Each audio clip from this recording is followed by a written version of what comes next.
Bags down, spikes on. Welcome to the track. Hi, my name's Colin Waitsman, and I'm going to be your host for this episode of Track World News, presented by Track Barn.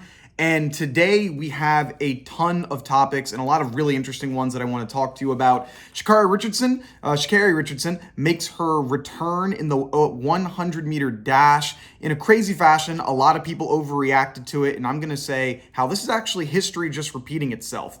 We had Trayvon, Bromell, and Zharnel Hughes false starting, and how both of those false starts are very, very different. Elaine Thompson-Herah pulling out of Birmingham and deciding to run at home.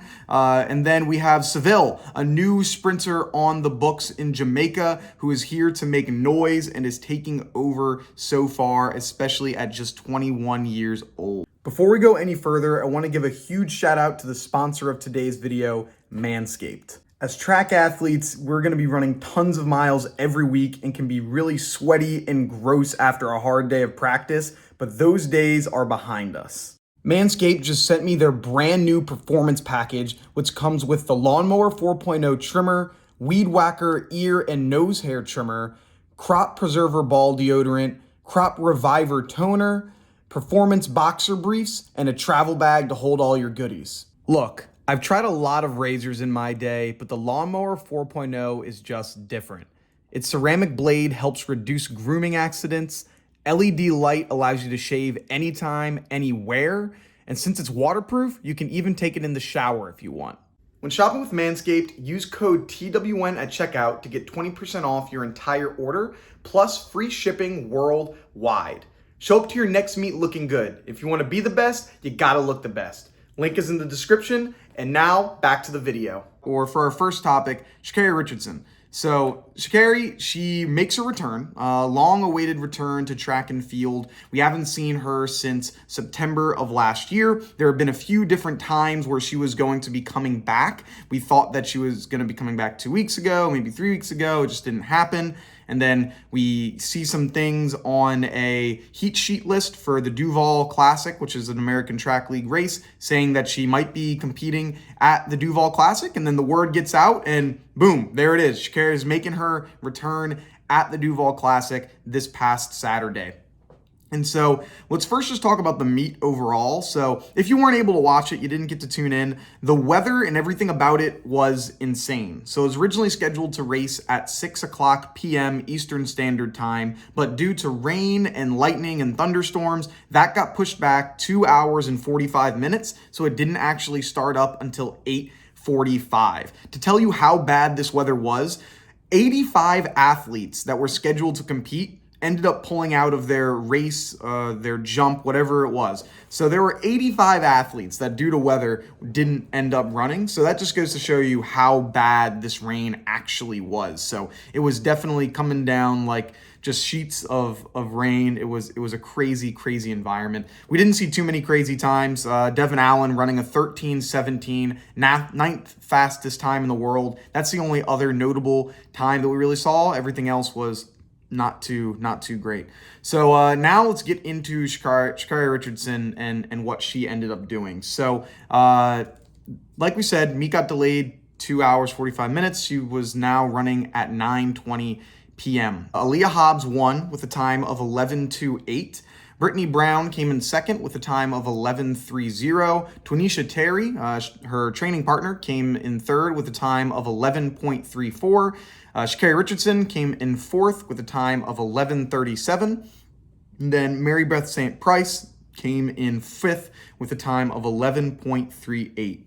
And if you look at this race, so Sha'Carri has never really had the best of starts. Marybeth got out really well. Like, I mean, she has that 60-meter world medal. So we know that she can start really well. And then, so she was out in front and then people started closing in on her. So, I mean, her racing this weekend was very impressive. I was like definitely taken aback. Like, yeah, okay, you have an opportunity to do really, really well. Hopefully even make a U.S. team based off of how you ran at this race in these conditions. So I'm definitely got the hats off to there. But the note that a lot of people said right after this race happened was Sha'Carri's washed up, like she's not focusing on track and field, she's just worried about being Hollywood and all of this stuff, and 11.37, like not impressive, blah, blah, blah, blah, blah. And so everyone's hating on her just immediately because she came in fourth. And look, even I was surprised that she came in fourth. I was thinking that, you got to win this race, you got to get good confidence. And so I was definitely even taken aback as well. It was not something that I was expecting to happen. It was definitely surprising to me. And then somehow they ran again. So they were supposed to be just going into the finals, but I guess there were some camera issues. For some reason, they ended up doing this competition another time. And so they ran that fifth heat one more time. Not all the athletes came back. Aleia Hobbs, she didn't come back and run, but many of the athletes did. And in that second race, Sha'Carri Richardson ended up getting the win with a time of 11.27. Twanisha Terry then came in second with a time of 11.29. And then Marybeth Sant-Price came in third with a time of 11.34. So all of the athletes improved, and there was only a 0.1 headwind, so there wasn't too much headwind. Yet it was still coming down tons and tons of rain. And so she was, one thing that was cool, Sha'Carri Richardson celebrating after the race. She's having fun. And I think this was a big confidence booster. You got to win this. Going from being in fourth, not racing in a long time, then to getting a win in these terrible conditions is great. I don't look into this time really at all when it comes to, this is the type of shape she's in, because she's been racing against, she raced in this against athletes that have been running this entire year and beat them. And so to say you're not in, fast shape just doesn't make any sense to me. But one thing that I'm really taking away from this, and that's the reactions that I saw from a lot of people within the track and field community, mentioning how this was an awful race, I'm not impressed, all of that. But it's so crazy how quickly people forget. So let's just take you back a little bit and what's been going on with Sha'Carri Richardson. So last time we saw her compete, it was, September, August, since we've seen you being able to compete. It's been a long time, 10 months. Then you come in, you're racing in windy and rainy and bad conditions. You're going up against, some good people that you're definitely, faster than, you have better PRs than. And you come in the first heat, you get fourth place. And it's an uncharacteristic fourth place as well. You're running in the mid 11s. And no, what I just explained to you, that wasn't Sha'Carri. That is what Shelly Ann Fraser-Pryce did just last year. See, people forget that Shelly Ann Fraser-Pryce, her last time that she competed in 2020 was in August. She raced in August, ran a 10.86, and then the week before that ran an 11.28. So that's what she did in 2020. In 2021, she opened up her season on May 23rd. So this exact same weekend in 2021, that's when she opened up her weekend. And she raced against Sha'Carri Richardson this exact same weekend last year in Gateshead, where it was raining and it was a 3.0 headwind and it was just bad weather. And in that competition, she lost to Sha'Carri Richardson, who ran an 11.44, and she ran an 11.51 and came in fourth place. And so this is the exact, or third place. And so this is the exact same thing that we saw in 2021 with Shelly Ann Fraser-Pryce, who then went on to run a 10.6. And so it's interesting how everyone is freaking out and saying this is awful, she's not focused on track and field, she's not ready to do any of this. But we saw this exact same thing from the second fastest woman alive in Shelly Ann Fraser-Pryce just 1 year ago. And to this day, it was literally 1 year ago where she ran these times. Oh, Colin, but it was a 3.0 wind. You're right. So let's adjust them a little bit. Shelly Ann Fraser-Pryce's 11.51, when you adjust for wind to be a 0.0 wind, is an 11.27. You know what Sha'Carri Richardson's 11.37 is when you adjust for wind? An 11.27. She did the exact same thing. And so we're seeing two athletes that just didn't do well in their opener. They had adverse conditions. They're just getting started up with their season. And you can't just say, nope, this is where you're going to be. You're going to be awful. It's like, yeah, because this is your season opener. If you judge everything based off of the first thing that you see, you're going to end up getting bitten in the butt. Because if you did that same thing with Shelly Ann Fraser-Pryce and you saw what she opened up with last year and you were like, you're not going to have a good season, you're older, you're washed up, you're not going to do well, you would have been extraordinarily wrong, because she ran 10 sevens several times and 10 sixes as well. And so this is the exact same thing that we saw. Those two meets in Gateshead could not be more similar. And so the fact that people are overreacting on what we saw this past weekend just shows that you don't know your history of what's going on, because we saw this. It's the exact same thing. Two extraordinarily talented ladies that had adverse conditions and didn't perform the way that we expected them to, as if conditions don't affect them. It was raining in both of them. It was headwinds on both of them. Awful conditions, and she ends up coming out, winning, and getting a 10-2-7 in the meantime. And so I'm not, going crazy with anything that's going on. I don't look into the time. When it comes to these adverse conditions, it's how do you place and who do you beat? And she beat some notable names. She beat Twanisha. She beat Marybeth Sant-Price. Like, those are people that you want to beat here. She ran a faster time than Aleia Hobbs. So it's a good place for her to be. That was great confidence booster. And no, I'm not nervous. I'm not going to say she's not going to make the team, because there's plenty of track and field left. There's plenty of times that she can improve. And so I think that she is going to do that. And I'm not going to take the time from the Duval Classic in the rain as something that's going to be going up against you. Yeah, so stop freaking out about Sha'Carri. She's going to be fine. It was her first meet. Get off the gas. We'll be all right. Next thing that I want to talk about is Trayvon, Bromell, and Zharnel Hughes. So in Birmingham, Trayvon, Bromell, and Zharnel Hughes both false started. Not in the same heat, or not back-to-back, but Trayvon Bromell, they line up in the final, or they line up for the race. Trayvon Bromell, false starts. And it's a clear false start. He didn't mean it. He doesn't have a history of false starting. So I think it was, just a bad thing. He even mentions after the race, rookie mistake, it's something I didn't want to do. Sorry to all my fans that, came in here and wanted to watch me compete and, saw me make this one mistake. And like we said, Trayvon Bromell, he doesn't have a history of this. He doesn't do it very often. I was searching through many of his professional races, couldn't find many times that he was false starting. Zharnel Hughes, on the other hand, he has a history of this. He false started last week at the Puerto Rico Athletics Classic, false started this week, and he false started in the Olympics as well as another time last year as well. So in his last 14 100-meter races, he has false started in 4 of them. That's 28.5%. And so these two, while the tape shows like that they're false starts, I think they're for very different reasons. Trayvon Bromell, his false start seemed like it was more of excitement and more of determination, and the fact that he had all of this, cooped up energy. I talked about it in Ray's takes. This guy nervous. That's why I'm saying it wasn't the nerves. I think it's the excitement. And they're while they're two similar feelings, they're very different in intent. Nervous is, man, I don't want to do that. Nervous, here, this is it. Trayvon Bromell was excited. Zharnel Hughes was nervous. Yes. So yes. Thank you. Thank you. Thank you. Which is the same thing happened in Puerto Rico. That's nervous. That's nervous because I know who's beside me. And I can't keep up. That's a nervous jump. You are correct. If you watch that, where this false start was very different than Zharnel Hughes' false start.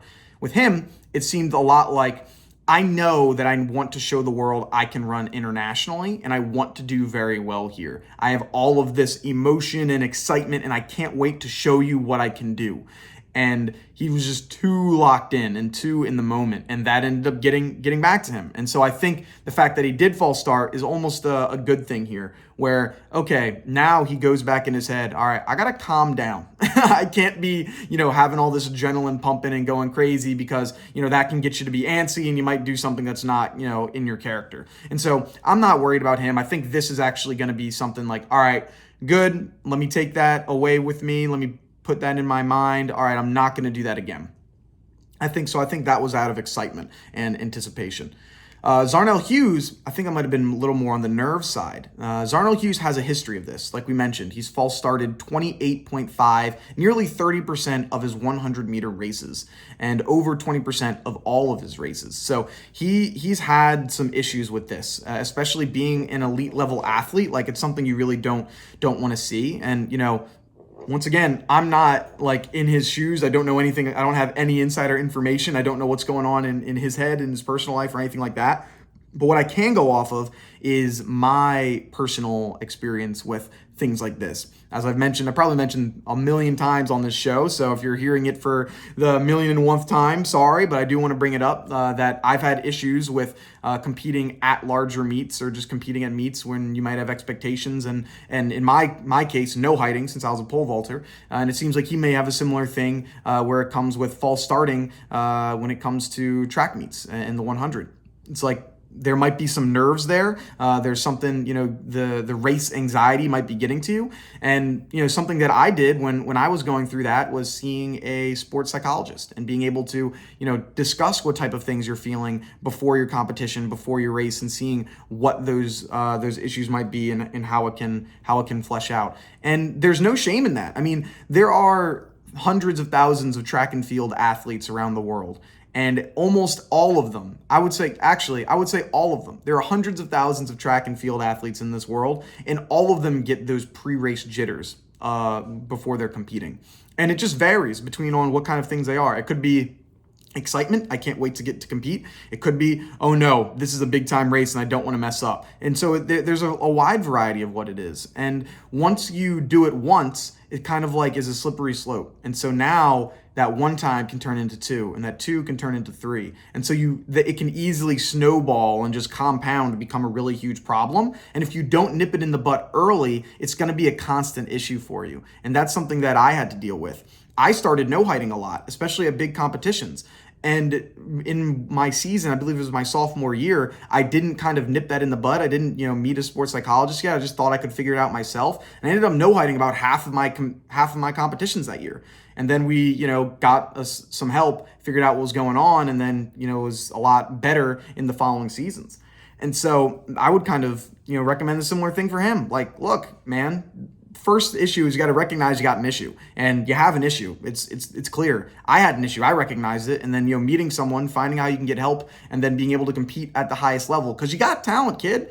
You're very, very talented. You've ran very fast, but you also have this issue, which is probably a mental block that's just not allowing you to compete at your highest, and is giving you some of these nerves. So I would recommend that he meets with some extra person. If he's already meeting with someone, meet with someone new, because it's not working right now, man. And I'd like to see him be able to compete at a high level. And we saw Michael Johnson. Michael Johnson called you out and said, hey, this dude's been false starting all the time. Every time I see you compete, you got the best in the sport calling you out on your abilities to not stay in the blocks. That's a problem. So let's get it figured out, because I want to see you, you know, being able to compete at a high level here.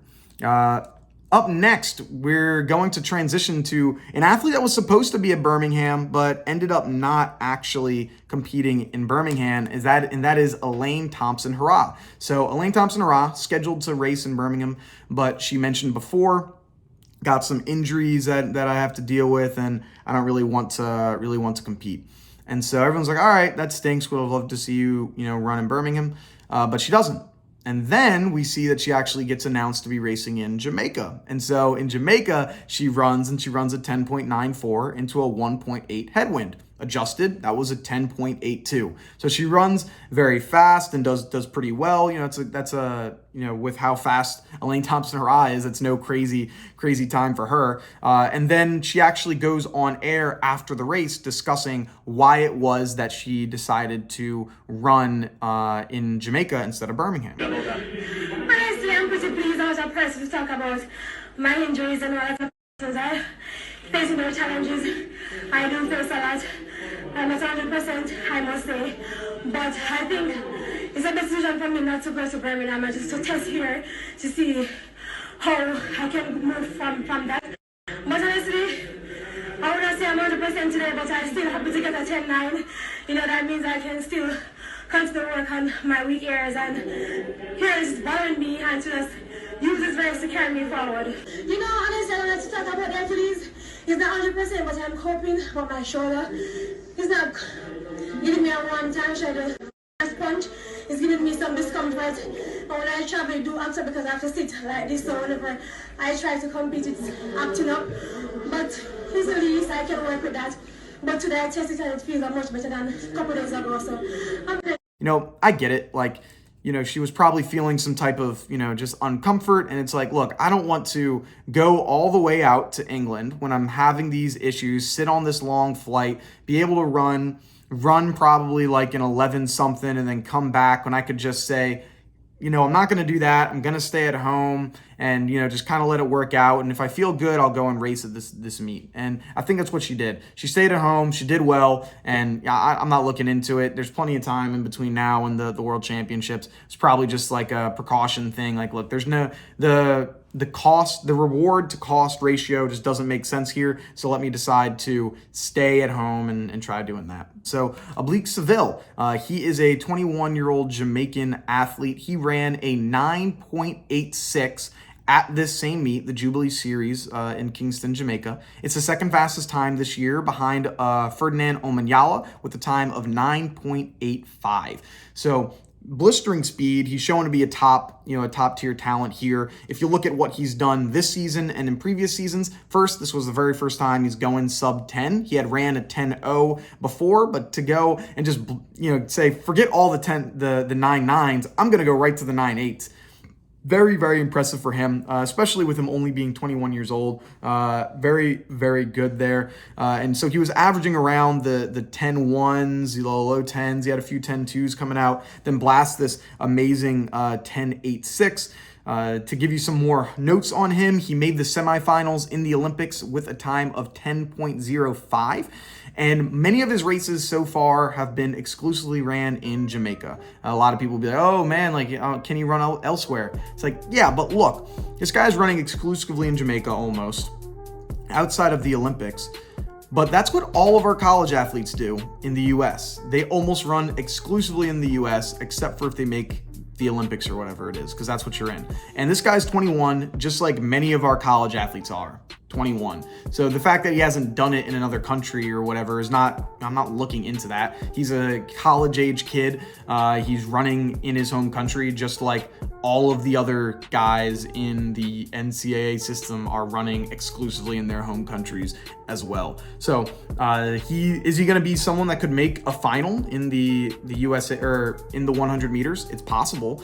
Also, is this going to be a new leaf for Jamaican sprints? Because we saw once Usain Bolt left in 2017, the men's side of the sprints were kind of gone. Like we still had Johan Blake that was running, and we had Gay. What is it? Is it Gay? Yeah, the guy that was the jumper. He was running. I think Asafa Powell was even doing a few things. And so they ended up getting in fourth in the 2020 Olympics.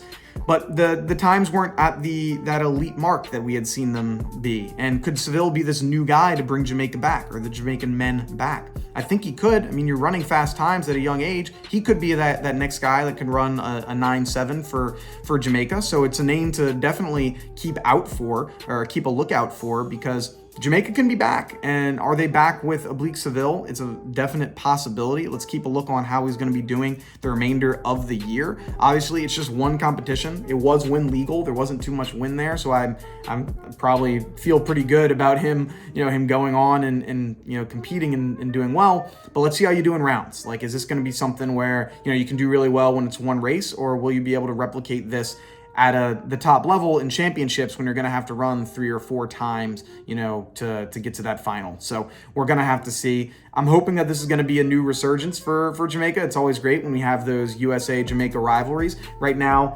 the Jamaican women are doing pretty much numbers on USA, and the Jamaican and the USA men are pretty much doing numbers on the Jamaican men. So it'd be interesting to get a couple more athletes to be in that mark. We'll have Seville on the Jamaican side, and hopefully Sha'Carri on the USA side, that can make it a little bit more of a fair battle in the World Championships and everything there.